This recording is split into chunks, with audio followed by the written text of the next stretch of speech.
Tingkat inflasi di Indonesia perlahan-lahan menunjukkan adanya tren peningkatan. Hal ini nampak dari data indeks harga konsumen November yang mencatatkan kenaikan 0,37% secara bulanan.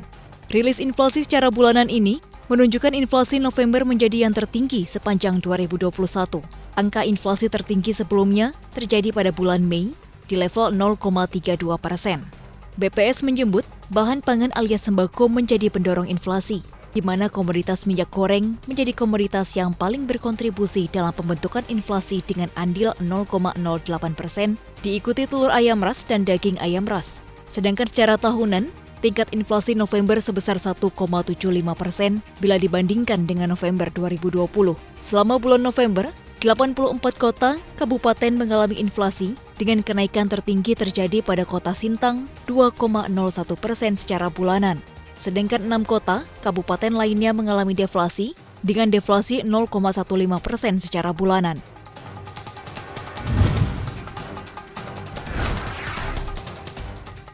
Kunjungan turis asing ke Bali masih bisa terhitung jari. Sepanjang Oktober 2021, Badan Pusat Statistik mencatat jumlah wisatawan asing yang datang hanya 2 kunjungan. Angka ini bahkan lebih rendah dari kunjungan September 2021 sebanyak 7 kunjungan. Padahal pemerintah telah membuka pintu masuk Bandara Internasional Ngurah Rai untuk turis asing sejak Oktober lalu.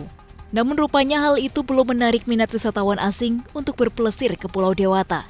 Meski Bali sudah dibuka, pemerintah masih mewajibkan wisatawan asing untuk menjalani 3 hari masa karantina mandiri.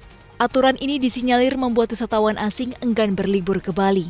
Sementara secara nasional, BPS mencatat kunjungan wisatawan asing ke Indonesia mencapai 151.000 kunjungan melalui jalur pintu masuk udara, laut, dan darat.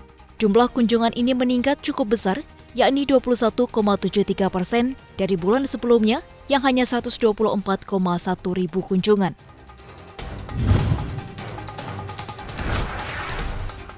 Sinyal dari Bank Sentral The Federal Reserve yang akan mempercepat rencana tapering membuat mata uang rupiah melemah selama 7 hari di perdagangan pasar spot. Selama sepekan, hingga pukul 3 sore 1 Desember, rupiah melemah sekitar 0,65%. Depresiasi ini lantaran adanya kabar percepatan laju tapering The Fed atau pengurangan nilai program aset. Powell menyatakan percepatan tapering ini lantaran laju perekonomian yang dinilai sangat kuat dan adanya inflasi tinggi, sehingga tapering bisa berjalan lebih cepat. The Fed mulai melakukan tapering 15 miliar dolar Amerika setiap bulannya mulai November lalu, dengan nilai kuantitatif easing 120 miliar dolar Amerika. Dengan jumlah itu, setidaknya butuh waktu 8 bulan untuk menyelesaikannya. Percepatan tapering menjadi kejutan bagi pasar yang berisiko menimbulkan gejolak. Apalagi ketika tapering dipercepat, ada peluang The Fed juga menaikkan suku bunga lebih awal.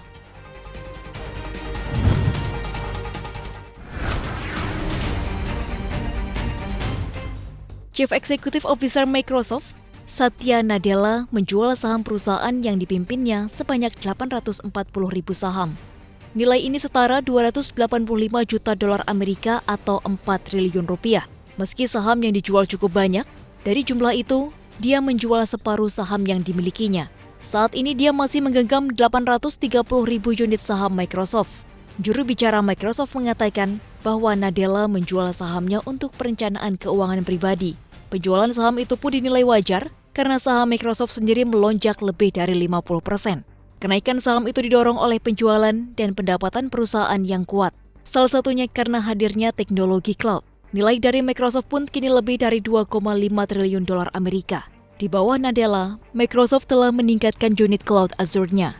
Perusahaan juga mencetak uang dari rangkaian inti Office 365 dan perangkat lunak bisnis lainnya, serta dari unit jaringan sosial perusahaan LinkedIn dan divisi game Xbox.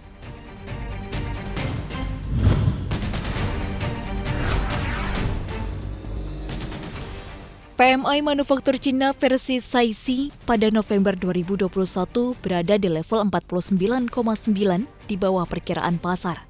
Konsensus pasar memperkirakan PMI Cina berada di level 50,5. Kali ini indeks harus jatuh kedua kalinya ke zona kontraksi sejak April 2020.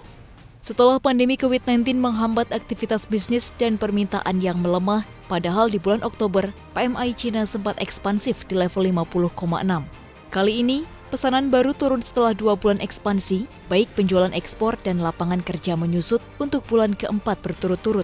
Tak hanya itu, tingkat pembelian juga menurun lebih lanjut dan kinerja pemasok kembali memburuk karena tingkat stok yang rendah di vendor dan keterlambatan logistik. Kabar baiknya, output mampu tumbuh positif untuk pertama kalinya setelah dalam 4 bulan terkendala masalah listrik.